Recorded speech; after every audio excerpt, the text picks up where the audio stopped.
Quelles sont les précisions que vous pouvez nous apporter au moment où l'on parle? Effectivement, j'ai eu quelqu'un qui est une source très proche du régime syrien qui m'a donné en détail plus ou moins ce qui s'est passé. Donc on sait aujourd'hui qu'il y a eu 7 attentats, donc d'une manière quasi simultanée.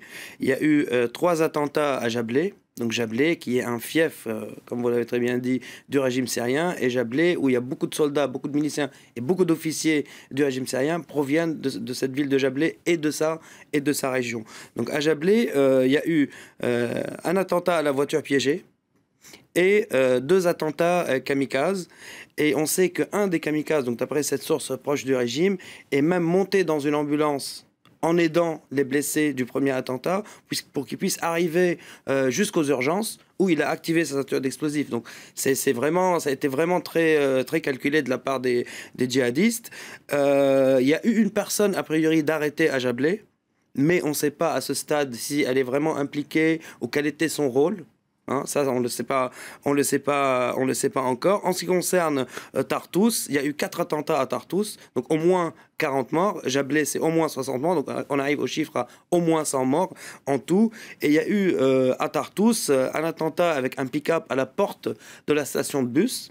Et puis, il y a eu 2 kamikazes qui sont rentrés dans la station de bus et qui ont fait exploser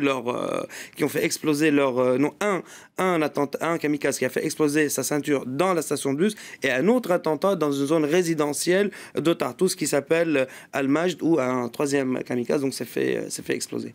Les victimes, pour l'essentiel, des civils. Ah bah ça, on ne sait pas pour le moment. En tout cas, du moment où on a une station de bus, il y a certainement beaucoup de civils. Du moment où un des kamikazes a activé sa ceinture aux urgences, on sait pertinemment qu'il y a eu beaucoup de blessés, beaucoup de médecins, beaucoup d'infirmiers qui ont été tués dans l'explosion. Attaque revendiquée, on l'a dit, par le groupe État islamique. Ça a été revendiqué il y a quelques minutes, sans pour autant donner de précision. Ils n'ont pas dit combien d'attentats il y a eu et combien d'assaillants il y a eu. Ils ont juste revendiqué les attentats, sans préciser le nombre, dans les 2 villes. Jablé et Tartous, on l'a dit, 2 villes côtières à l'ouest de la Syrie. Tartous, c'est la ville où les Russes disposent pourtant d'une importante base navale. Bien sûr, les Russes sont présents à Tartous depuis 1971, depuis l'époque de l'Union soviétique. Et c'est par Tartous que toutes les armes, tout l'équipement militaire russe arrive vers la Syrie. On parle de tout l'équipement, munitions, équipements, soldats. Donc c'est effectivement une base très importante pour dispatcher l'effort militaire, en tout cas le gros de l'effort militaire, parce qu'il y en a qui arrivent aussi par voie aérienne.